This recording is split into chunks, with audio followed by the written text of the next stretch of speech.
I'm Valerie Miller, a member of the B team, and today our special guest is Peter Sokolowski, editor-at-large for Merriam-Webster. Peter joins us for B Week each year for a presentation about the dictionary, and we're grateful he is able to be here with us today and with you to bring a bit of B Week spirit to you at home. Peter attended the University of Paris and earned his master's degree in French literature at the University of Massachusetts. He joined Merriam-Webster in 1994 as its first French language editor. He has written definitions for many of Merriam-Webster's dictionaries, is active as a blogger and a podcaster and speaker on language, and has served as pronouncer for spelling bees worldwide. Peter has been a guest of B Week for many years and always offers such wonderful insight on the dictionary and on language. Today is no different. His topic is, of course, about the dictionary, but a very specific one, Merriam-Webster's Unabridged of 1864. After his presentation, he'll take your questions, so please post those really at any time during his presentation in the chat function here on Zoom. With that said, here is Peter Sokolowski. Peter? Thank you so much, Valerie, and thank you to the B staff. It's such a treat to see some of you and some of your names.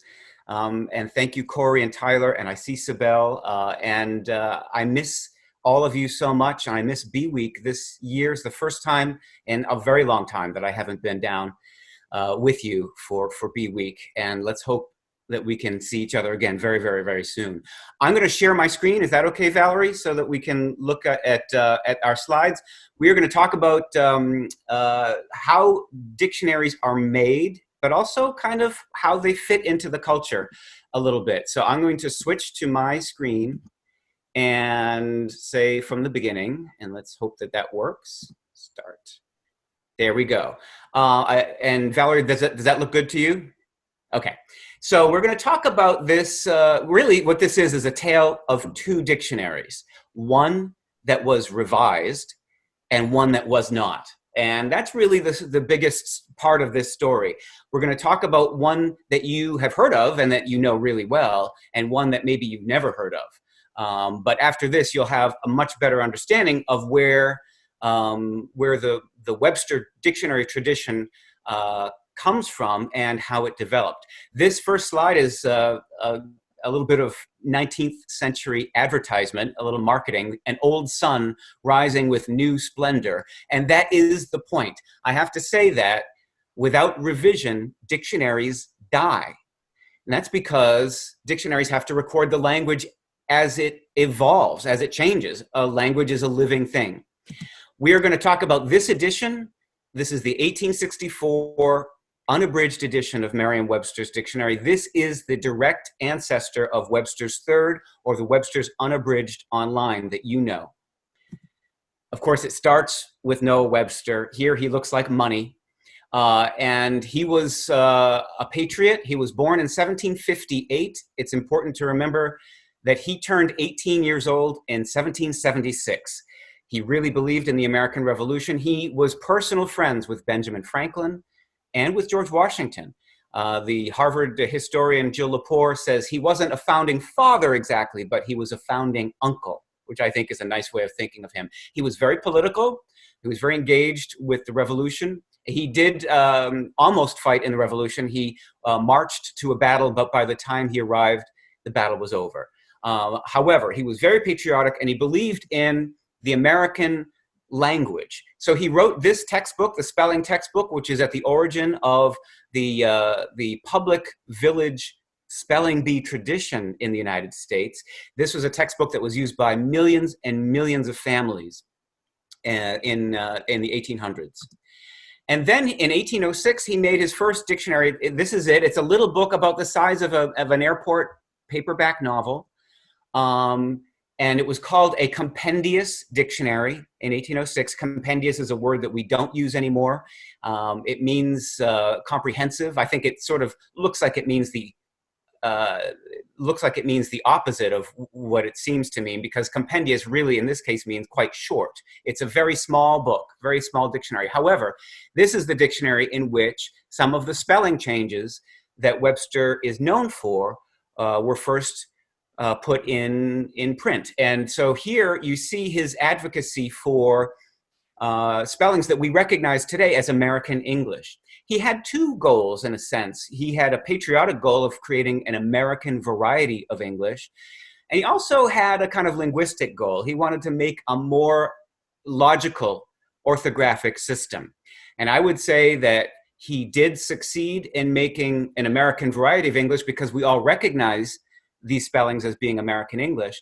But I would say he's failed in making English simpler or more logical, because you all know better than anyone that English is neither simple nor logical. In fact, Webster might have made it a little bit harder for everybody, because now we are all responsible for two systems, really, aren't we? We recognize British spellings and we recognize American spellings, or we use them.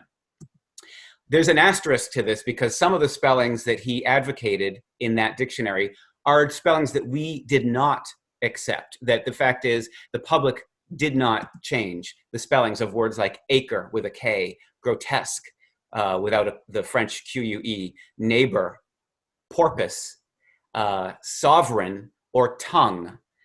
These were spellings that he thought were more phonetic, but in fact the tradition of spelling them more etymologically was too strong. And so even though we refer to Webster often as a spelling reformer, it's important to know that there's a big asterisk, that he didn't succeed with every one of his suggestions. Then he made the big 2-volume dictionary. This is called the American Dictionary of the English Language. And now our story gets started for real, because in 1828, he made a big dictionary that was really his masterwork. It was titled An American Dictionary, so there you have the patriotism right there. However, as good a scholar as he wasn't a very good businessman. That dictionary in 1828 cost $20, and $20 could buy you this grandfather clock in 1828. So it was not a household item the way dictionaries are today. It was a luxury item. Now, after he finished that book, the process of revising and changing it begins immediately. His publisher, because they weren't selling very many at $20, wanted to make a smaller version, an abridgment, to sell for less money, knowing full well that that would be the edition that would make money for both of them. He was right about that. Webster was already elderly, and he asked his son-in-law, this man, Chauncey Goodrich, to oversee the reduction, the abridgment. And so Chauncey Goodrich and this man, Joseph Worcester, made the abridgment. Joseph Worcester was hired because he had already abridged a dictionary before. He had abridged Samuel Johnson's famous British dictionary just a few years before this. He was probably the only man in America who had done this kind of work, taken a very big dictionary and kept the essential parts and made it smaller in order to sell for less money. So Worcester initially said, no, I don't want to help you, because after revising Johnson, after abridging Johnson, I'm making my own dictionary. I'm writing my own, and I don't want to help Webster sell his while I'm writing my own. And nevertheless, the publishers for Webster's dictionary kept offering him more money and more money and more money, and he finally accepted. The job only took him 6 months, and he made a nice little abridgment. Here's from the preface, and it says right here, we don't have a lot of time, so I'm not going to read everything, but it says right here that the work has been committed for this purpose to Mr. J.E. Worcester. And then underneath it says, overseen by Professor Goodrich of Yale. So there you have the two men in charge of abridging this dictionary. They became good friends through this work. They were both similar people. They loved language. And one thing they agreed on was to, in some cases, like the words acre and tongue that we just saw, they reverted to more conventional English spellings behind Webster's back.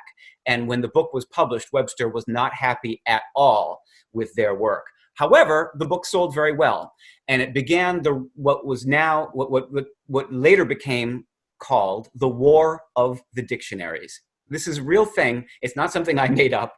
In fact, there's a book that just came out last year with this as a title, telling this story, the War of the Dictionaries.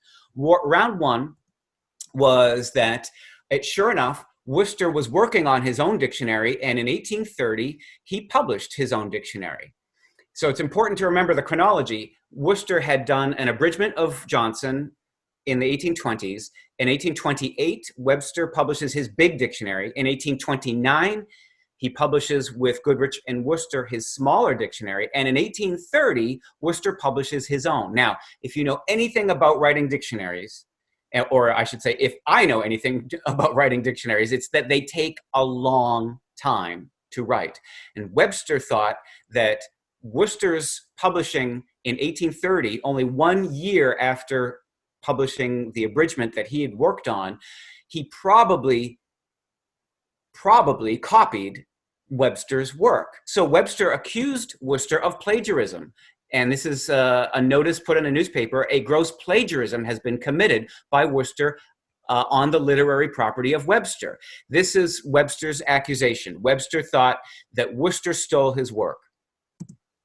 Now, and I have to say, Worcester, of course, denied it. And as it turned out, it seems that he had, in fact, honestly written his own dictionary and did not plagiarize Webster. But that was not known, and this became a big debate. Now, in 1846, Worcester published a little bit bigger dictionary on his own. This is just the announcement of it. And in it, he says in the preface that he didn't copy from Webster. But then something happened in between, which is that Noah Webster died in 1843. What happened then is that these two men, Charles and George Merriam, purchased the rights to sell the dictionary. That's why the company is called Merriam-Webster. The Merriams were printers. They printed school textbooks and Bibles, and they thought that dictionaries would fit in nicely with what they had already established as a business. So they purchased the rights. They paid to the family of Webster the rights to use the name and to use the dictionary. In fact, they sold the unsold copies of Webster's dictionary at first, and then they retypeset the dictionary in this way. Above here, you see Webster's 1828 dictionary, and below you see the Merriam printing from 1847. You can see the Merriam version is tiny print, much smaller print than the Webster. And the reason for that is that the Merriams decided that the dictionary should be just one volume rather than two. And Johnson's dictionary was 2 volumes. Webster's dictionary was 2 volumes. Probably people's idea of what a dictionary was a 2-volume book in at least the English-speaking world at that time. And the Merriams were really good salesmen. And they decided that for transportation and for sales in bookstores, it would be easier if the book was a single volume, a single big fat book. And interestingly, to this day, that is the way that most of us think of the dictionary. And they really changed that. That was really a business decision, but it's an interesting one. And here is their advertisement. You'll notice what they charged in 1847, $6. This decision to reduce the price in order to increase the distribution is the reason I have a job today. It meant that they could sell many copies of the book. They did one other thing. They stamped this word on the spine. The word that they used was a word that Webster himself never used. In fact, as far as I know, no dictionary publisher had ever used the word unabridged before this time. And so that was another business innovation of the Merriam brothers. They called the dictionary unabridged. I think it's because inside that dictionary, unabridged, A to Z, it had all of the contents that people were expecting from 2 volumes before this time. So unabridged on the spine meant to the consumer that this was the entire dictionary. And again, that's become the word that we use to this day. Interestingly, the word unabridged did not appear on the title page or the copyright page of the dictionary until many years later. It was only stamped on the spine for the customers. Now, round 2 of the War of the Dictionaries makes things a little bit more complicated. Worcester's dictionary sold pretty well, and his publisher decided to sell his dictionary in England, where there was a market. And in fact, Webster's dictionary sold rather well in England also. It's a little bit ironic since we had won the Revolutionary War, but now we're talking about the mid-1800s, 50, 60, 70, 80 years after the American Revolution. And so they shipped the plates, the printing plates of Worcester's dictionary over to London, and they printed an edition in London. However, that publisher in London was unscrupulous, and he decided, since Webster was more famous, to call his dictionary for sale in London Webster's Dictionary Revised by Worcester. And this made Worcester very angry. Now, Webster is long dead, But he had already been accused of plagiarizing Webster's work, and he was hoping that that accusation would go away. Now, in 1853, that accusation comes back, and it's not his fault at all. It's because of an unscrupulous businessman. Now, because there was no international copyright law at that time, there was nothing Worcester could do to prevent his dictionary being sold under Webster's name in England at that time. So this really didn't help matters. This made matters worse. Here's a cartoon from the 1850s with two boxing dictionaries. This one says Webster's and this one says Worcesters. This battle of the dictionaries, this cartoon I think was in Harper's Magazine in 1860 or so. This shows you that this was a really public battle. Harvard chose Worcester's dictionary and Yale chose Webster's dictionary. So this became kind of a culture war, a public war. There were many articles that compared the two dictionaries. Now, round 3 of the War of the Dictionaries takes us to the end of this battle, as it were. In 1860, Worcester was coming out with his final edition. It was a big dictionary, and he announced before it was published that it would be the first American dictionary to have illustrations, to have those engravings, the black engravings that show, for example, animals and plants and costume and architecture. And the Merriams saw this advertisement and they said, well, what if we came out first with the engravings, with the illustrations? And so what they did was they, in a rushed job, they took illustrations and stuck them in the front of the dictionary, because in those days you had to typeset every character, every letter had to be typeset in lead. And so even with stereotyping, which made it faster, they could then set a single page into copper or tin, but they would still have to reset the entire dictionary in order for every illustration to appear alphabetically throughout the dictionary. They didn't have time for that. So they stuck all the illustrations in the front and they put it out in 1859 as Webster's Pictorial Edition. So they beat Worcester to the punch. They beat Worcester and became the first American dictionary to be published with illustrations. However, again, kind of an unscrupulous way to do it. They stole Worcester's idea. This is the title page of the 1860 edition of Worcester's dictionary. And let me tell you, in 1860, this was the best dictionary in America. Worcester was a good scholar. He wrote really good new definitions and had very good etymologies. It was an excellent dictionary. And in point of fact, he did not copy from Webster. He was his own scholar. However, the waters were muddied by all of this talk of plagiarism. Now, in 1859, Webster's dictionary was the best-selling dictionary, and Worcester's dictionary did rather well. This man, Noah Porter, took over the revision of Webster's dictionary for 1864. Because Worcester's dictionary of 1860 was so good, it really drew attention to the fact that Webster's work was effectively back from the 1820s. It was getting old, and it was looking old, and some of it was incorrect. So the Merriams decided, if we are going to compete with Worcester, we have to revise this dictionary. We have to change everything. We have to start with the definitions, and then we have to go to the etymologies.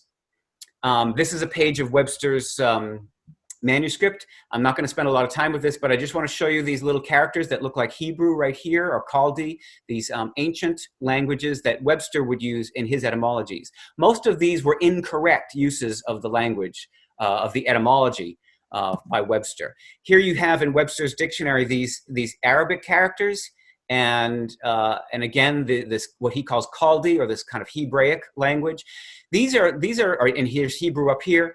These are languages that are unrelated to English etymologically, and yet Webster was convinced that all languages descended from the same source. And we now know of the model of Indo-European roots. In fact, that was a theory that was developed during Webster's lifetime, that there were different families of languages. There's the Germanic branch, there's the Romance family of languages, there are the Arabic languages, there are the East Asian languages. And Webster really thought that all languages were connected by sound and not by cultural etymology. So, for example, his etymology for speak, he says something kind of silly at the bottom. He's going by sound only. It is easy to see that the root of this word is allied to that of beak, peak, and pick. Well, that's ridiculous. He's just using rhyme for etymology. English words that Webster determined to be related to each other were words that were in fact not related to each other. Words like damn and dumb, foul and full, puff and buffet. They have obvious similarities, but they're not etymologically connected. Now, you as spellers, you have studied etymologies. This is the best audience in the world to understand that Webster's idea of a phonetic relationship to the history of words was the incorrect idea. You can see how he came by that idea. And sometimes the phonetics help you with etymology, don't they? But not always and not systematically. So the Merriams hired this man, Carl Augustus Friedrichmann, a German etymologist, to remake all of the etymologies of the dictionary, to rewrite the entire etymological part of the dictionary. And he said his new work would not include the fantastic unhistorical etymologies. Again, I'm moving a little quickly through these slides. You can look at them again on YouTube, but we don't have a ton of time together. This is a page of the manuscript of the 1864 dictionary. Here's the original 1847 Webster's work, and here are all the changes. These are the new definitions written on the right, and these are the new etymologies pasted in on the left. So you can see almost every line had a change. This was a big revision. This is just a close-up of the same page. And again, you can look at this later. I'm gonna move on for time. Here is the revised entry for speak, and you can see that Mann connects the word speak to the Old German, the Anglo-Saxon sprechen, and the High German word sprechen. This is the true root of the word speak. The Germanic part of the English language is closely related to German and Dutch and Frisian, and not to words from Arabic or Ethiopian or Chaldee or Hebrew. Now, the new editor said that we are going to change Webster's work, and I love the diplomatic way he says it. We're going to do exactly what Webster would have done himself were he now living. And of course, that's not always necessarily true, because I think Webster might have argued with some of these changes. However, some of the changes to the definitions were real improvements. In this case, here's Webster's original definition. Webster, like Johnson, tended to just list things that he thought of, list new ideas of definitions. So they tended to be long. In this case, there are 6 definitions for dry in the 1864 revision. All of those became subsenses of one definition. So it was more scientific, and it was more analytical, and it was more modern. These subsenses, what we call subsenses, A, B, C, D, these were invented for this 1864 edition. And in this case, we can compare Webster's definition above, the old one, to the new one. These 4 in red were just things shaped like a drum. So all things shaped like a drum were connected into one definition. Again, more analytical, more scientific, more modern. The way that we write dictionaries to this day was established in the 1864 edition. Sometimes Webster would put little sermons in his definitions that really weren't lexical. They weren't about what the word means. And in this case, for the word rectitude, his original definition had a long sermon at the end. The more nearly the rectitude of men approaches the standard of the divine law, the more exalted and dignified is their character. And so that's really not about the word. It's something else. So the red words here are what were retained. The red words became the new definition. So many of the definitions were shorter, more concise, but they were careful to keep the word order of Webster's good definitions. They just kind of took away some of the commentary, editorializing, and sermons. There's that new definition. Lots of new words were added. Of course, there are always new words added to the dictionary. You can see some of these here. Again, the Civil War was going on, so you see words like breechloader and shoddy. Shoddy was the material, the blue material that Union uniforms was made out of. The word revolver was a new word in the English language. But also scientific words like atom and gas. These were new words to the dictionary. It's kind of interesting to see what words were new in 1864. And after Worcester put out his new edition, he was gaining on the Webster tradition. He was gaining. He was selling more copies, not as many as Webster, but he was gaining on them, which is why the Merriams wanted to make a new edition. Here is this amazing advertisement from 1864. Please let this be seen by others, crammed with text. And again, I'll let you look at this maybe afterward.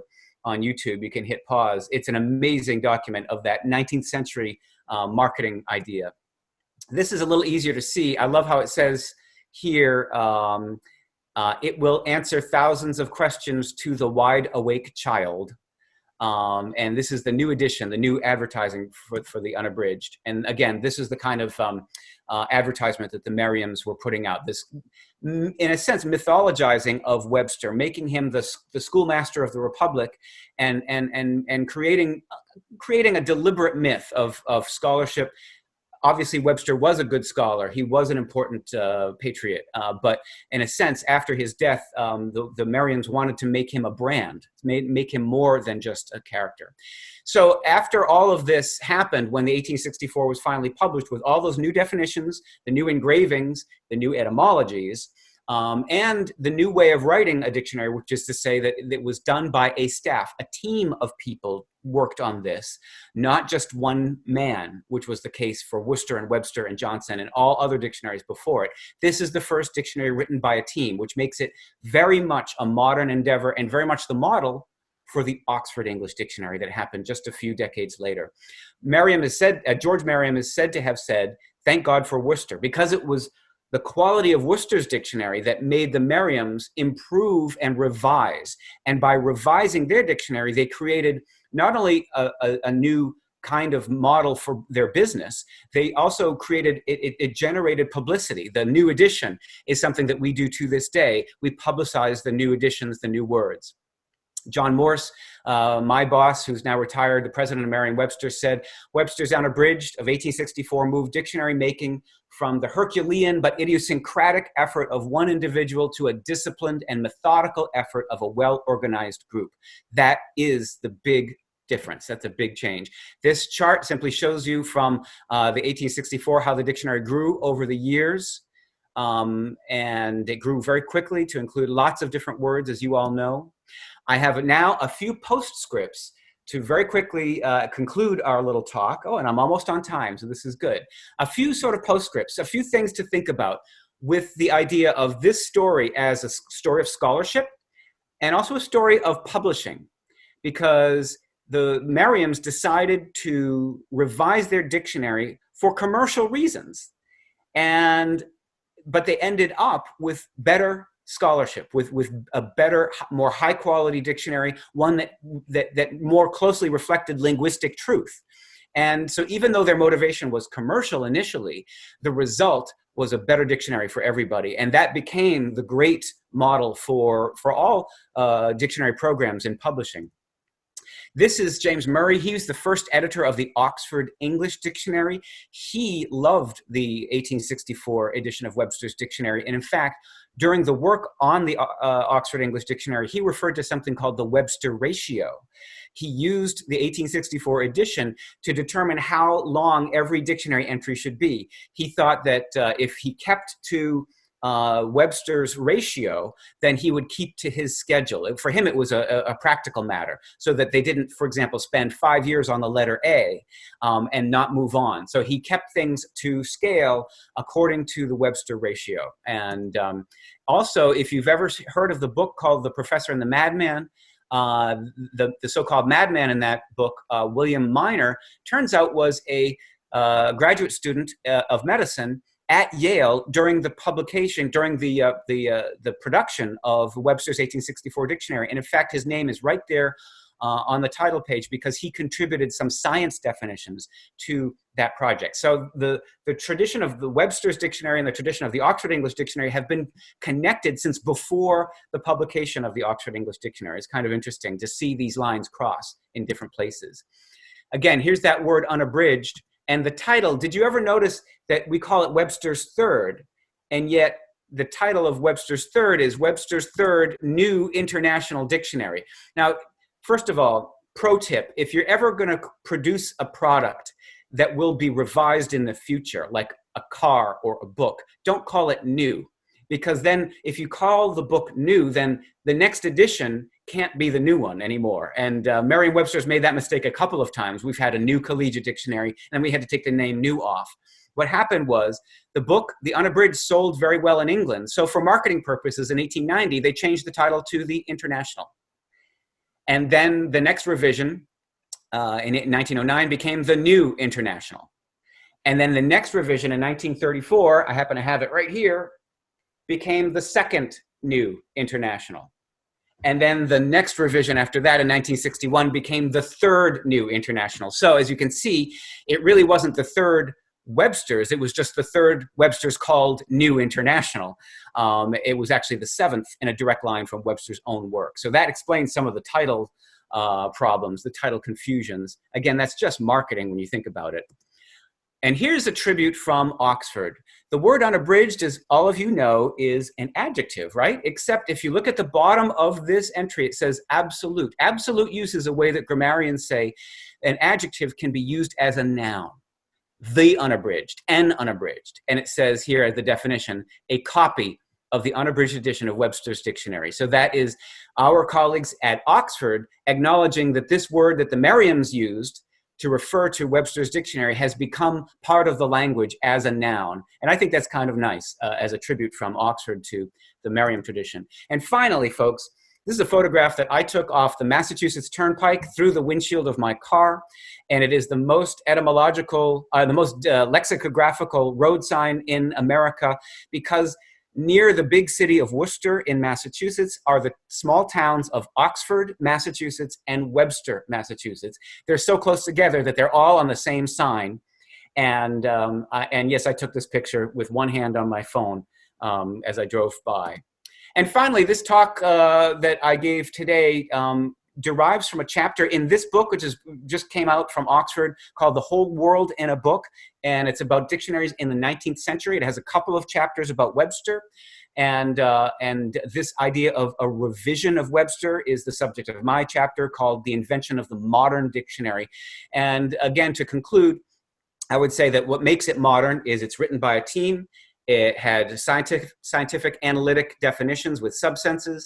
It had true Indo-European roots in the etymologies. And it had the engravings and illustrations. So there are lots about this dictionary that we still see to this day in dictionaries. So that's why I call it the invention of the modern dictionary. So thank you very much. I will now stop sharing my screen. Is that okay, Valerie? And then we can go from there.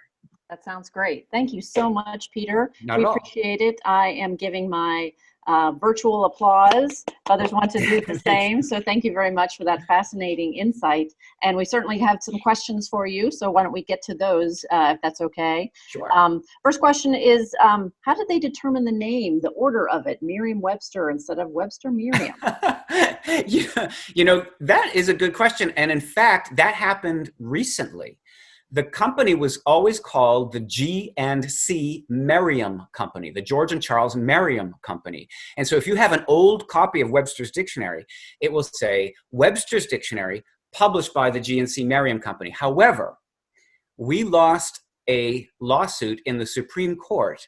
I think it was exactly 100 years ago, 1919. Other dictionaries were using the name Webster. And we sued them to say, hey, that's our name. You can't use that title. And then the Supreme Court of the United States said that the word Webster had become a generic synonym of the word dictionary and therefore could be used by any publisher. And that is true to this day. In American law, any publisher can call their dictionary a Webster's Dictionary. That's why you had, for example, Webster's New World Dictionary or Random House Webster's College Dictionary. They are completely unrelated to the Merriam-Webster tradition. So in 1983, to stop this confusion and to try to kind of make a distinction between ourselves and other publishers, we changed the name of the company to Merriam-Webster. So the fact is, we could probably find some retired executives who made that decision, because otherwise I don't really know. I will say that Merriam-Webster had been used in the past, before that time, to refer to us, to make it very clear what they were talking about. They would say, oh, the Merriam-Webster edition. So I believe that it had already been established as kind of a the go-to way, the accepted way of saying it. Of course, it is alphabetical, and it does roll off the tongue. But then again, if we all knew it as Webster-Merriam, maybe that would roll off the tongue also. So I don't have an exact answer for you, but there was a legal reason we changed the name of the company. And that gets back to really the division in my story. Webster's tradition, Webster's stories about the writing of the dictionary, the scholarship, the Merriam's story is about the selling of the dictionary and the marketing. And I think it's important to keep those two things separate, but they're connected. They're connected because if we didn't sell enough books, then I couldn't keep doing my job of revising the dictionary. So it's important that there's a balance. Wonderful. Okay. We'll ask anyone, if you do have questions, please use the chat function to add those into our list here. So some spellers have said that they have read the entire dictionary during their time of studying. So do you, Peter, do you feel that you've read the whole dictionary during your time with Merriam-Webster? Nope, absolutely not. I am in awe of such people. I have a colleague at Merriam-Webster who helps with our Trend Watch and who writes a lot of our content for the website, Ammon Shea. And he wrote a book called Reading the OED. He read the OED through, but guess what? When I got to know him better, he told me that he had read through Webster's second unabridged and Webster's third unabridged before he read the Oxford English Dictionary. He is what we call an autodidact. He essentially taught himself everything there is to know about dictionaries by reading them cover to cover. I came about this in a very different way. I didn't even know this was a job, that there was a job of writing dictionaries. I was going to be a French professor. I was teaching French at the University of Massachusetts, and at Merriam-Webster, they hired me to help with a French project, and then I kind of got the bug. And that was almost 26 years ago, and I'm still there. So I've read lots of chunks of the dictionary. I've written lots of little chunks of dictionaries, but I've never read one through. And I think that's really admirable. I think it's a wonderful way to get perspective on the language in so many different ways. And I think it's a deep, deep accomplishment. And I applaud all of you who do that. Wonderful. Okay. Next question we have is it possible still to buy the unabridged version? Of course. Yes. Okay. It is Very possible. Good to know. Yeah. Let's see. Other questions we have. Let's see. What is the day in the life of a lexicographer? How would you describe that? Well, the coronavirus aside, working from home is still possible. In fact, we're lucky that this is the kind of job that it is possible to work from a laptop, from a computer. Mostly these days, it has to do with working online. We use various corpora, that is to say, a corpus of language to search. So we basically do the basic research. We see a new word or a new usage, and then we look for evidence of that word or usage. We can look for it in a big corpus that's not focused, like the Now corpus. You can search on this NOW that Mark Davies has for free online, or the COCA, and look among hundreds of millions of words to see how often this word is used. And then we can use focused corpora, like our own at Merriam-Webster, the hand-chosen corpus that we have, or other linguistic tools to track a word, to trace it, and to see how it develops, how it is used. Is it increasing in usage? And then you write a report on that usage, a little draft definition, evidence of its use, good example sentences. A good example sentence is so important. The best example sentences usually explain the word's use in its own exemplification, and there's an art to that as well. And so then we collaborate. Science, we have science editors who work on science words. We have specialists. I work on French. I have a colleague who works on Spanish. There are specialists in different fields like math and music and art history, and so that we all look at things that we are familiar with to the extent that we can, and do the best job that we can to revise the dictionary. There isn't a committee of new words, for example. We simply suggest new entries, any of us can, and if there's proof that this is a good word and a word that we need in the dictionary, then it goes in, no questions asked. The only question is when. Maybe we don't have enough evidence this round, maybe next year we'll have more. So a day in the life is a lot of research, a lot of looking things up, and a lot of checking things, a lot of proofreading, a lot of copy editing. And in my case, I do a lot of writing of little articles for people to read either on Twitter or on our website that are longer than dictionary entries, but shorter than encyclopedia entries about language. So we have a question from Jenna who wants to know, how long does it take to write out a dictionary before publishing?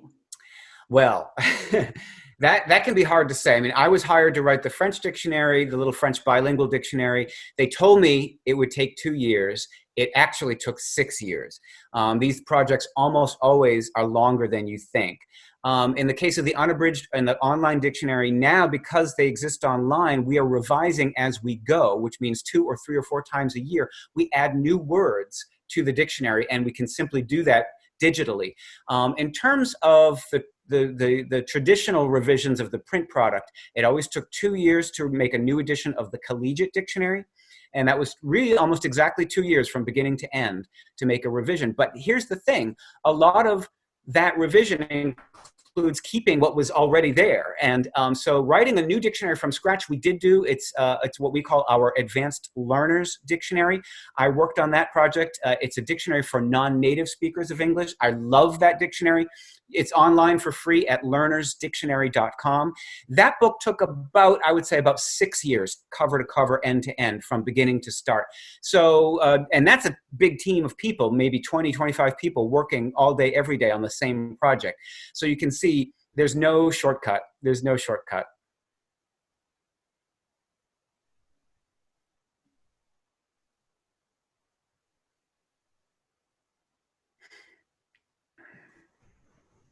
I wonder if we lost Valerie here. Maybe. Some more questions have come through. A question from Julia.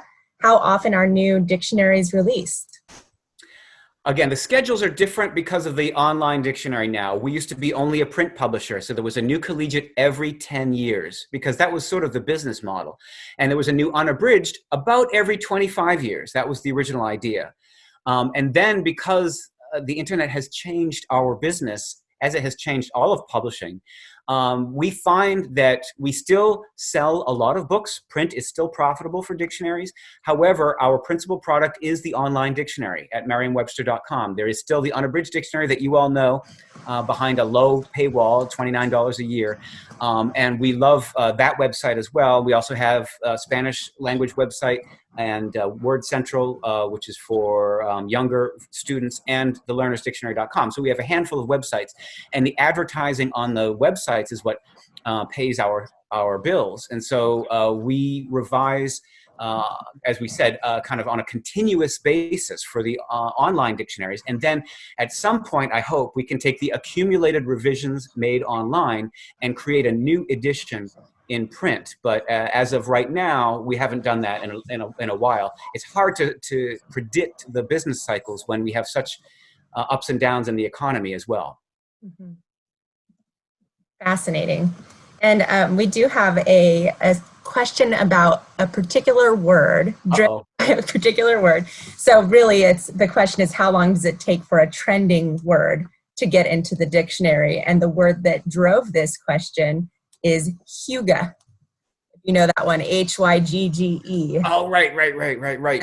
Yes. Popular word in the last few years. Yes, indeed. And is it in yet? It's coming. That word is clearly, it's going to be in sometime soon. I'm just giving it a quick check.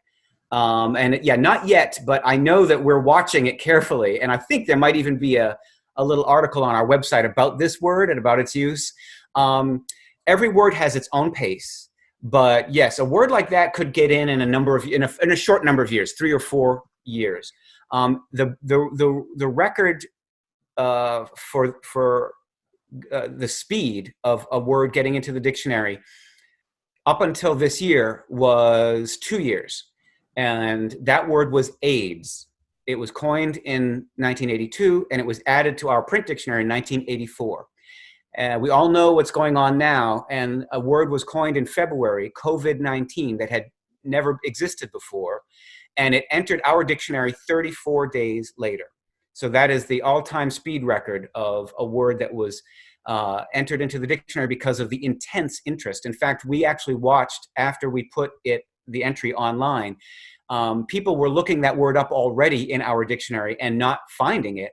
And so it spiked to the top of our list within minutes when we added it, even though we didn't even announce that we had added it, because people were looking it up. And so sometimes utility, in this case, the importance of an urgent story is behind it. And the real reason a word is entered in the dictionary is if a lot of people use that word.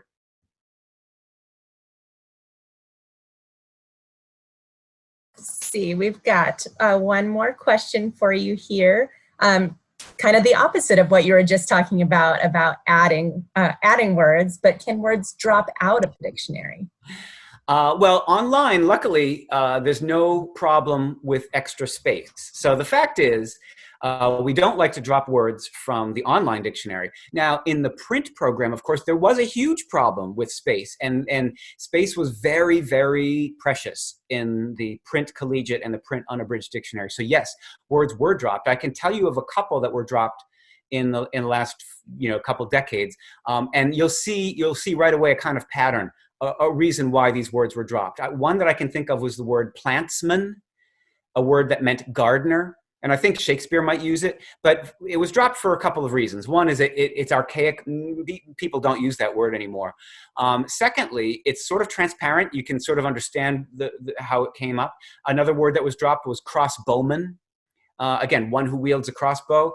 It was decided that that's not so important to keep. So the words that are dropped tend to be like those compound words made up of other parts that are transparent, so that even if it wasn't in the dictionary, you could see crossbow and man, and you could put the idea together.